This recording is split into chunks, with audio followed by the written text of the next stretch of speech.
अपने अपाहिज पति को संभाल नहीं सकती, एक पति पत्नी की दिल छू लेने वाली कहानी। वेदांत, एक जगह बैठ नहीं सकते तो चले जाओ यहाँ से। तूने तो मेरे नए कुर्ते का सत्यानाश कर डाला। राकेश बाबू अपने छोटे भाई पर चिल्लाए, जो अपनी बैसाखी के सहारे चलकर पानी पीने आया था।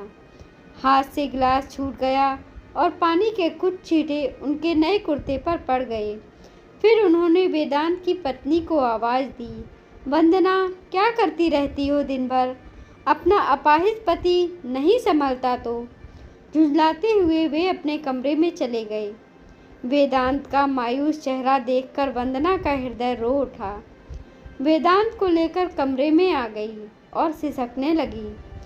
4 साल पहले जब वह वेदांत की पत्नी बनकर इस घर में आई थी तो सभी वेद वेद कहकर उसके आगे पीछे घूमते थे।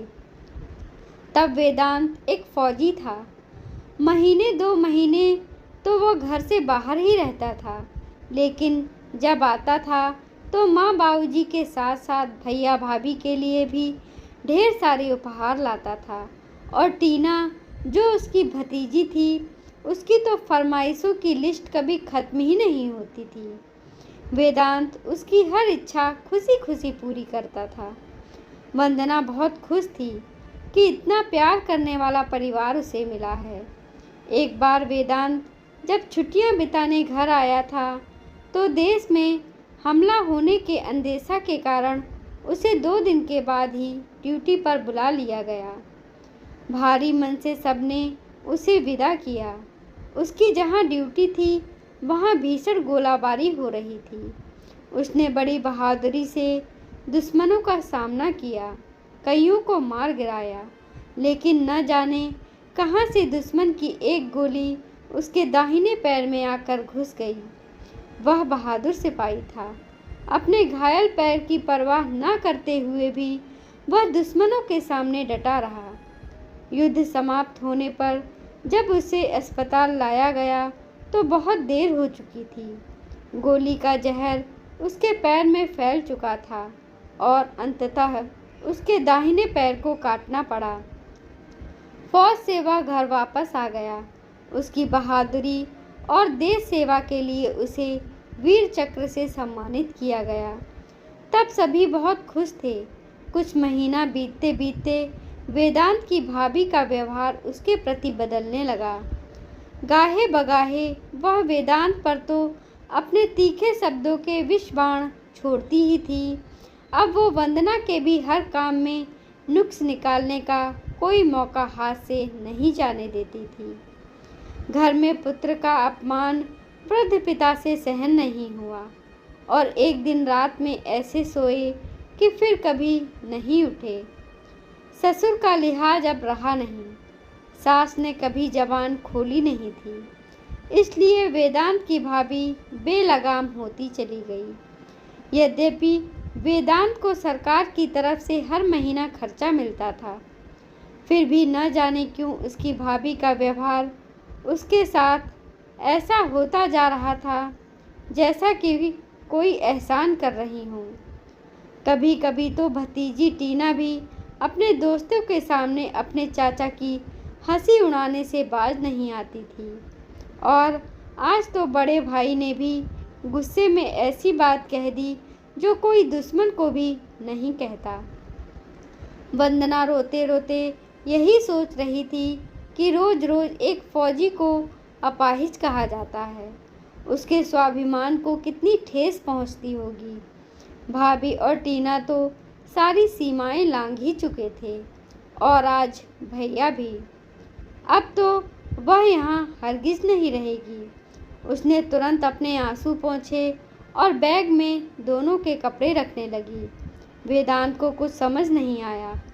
पूछा तो उसने पूरे विश्वास से कहा, हम आज और अभी इस घर को छोड़कर जा रहे हैं।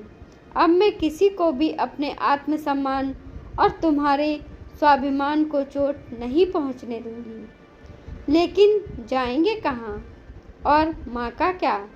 कैसे रहेंगी हमारे बिना? वेदांत ने चिंतित होते हुए पूछा। तो वंदना बोली, इतने बड़े शहर में दो प्राणियों के लिए एक छत तो मिल ही जाएगी। और माँ जी जैसे पहले रह रही थी अब भी रह लेंगी। पत्नी के आत्मविश्वास को देखकर वेदांत का भी सोया स्वाभिमान जाग उठा। दोनों जब माँ से आशीर्वाद लेने गए तो उन्होंने भीगे नैनों से उन्हें आशीर्वाद दिया। दोनों सीधे मयंक के घर गए, जो पेशे से डॉक्टर था और वेदांत का मित्र भी।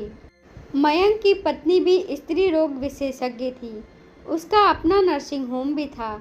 वंदना उसी के नर्सिंग होम में अपनी सेवा देने लगी। कुछ दिनों बाद ही दोनों एक किराए के घर में शिफ्ट हो गए। वेदांत के पास ज्ञान का भंडार था। उसने उन बच्चों को घर में कोचिंग देना शुरू कर दिया जो देश की सेवा तो करना चाहते हैं लेकिन उसकी तैयारी करने में असमर्थ हैं। बस वेदांत ने उन्हें तैयार करना ही अपना लक्ष्य बना लिया। उसके जज्बे को देखकर आर्मी के एक इंस्टीट्यूट ने उसे नियुक्त कर लिया। नौकरी से जो भी समय मिलता उसमें वह गरीब और असहाय बच्चों को पढ़ाता।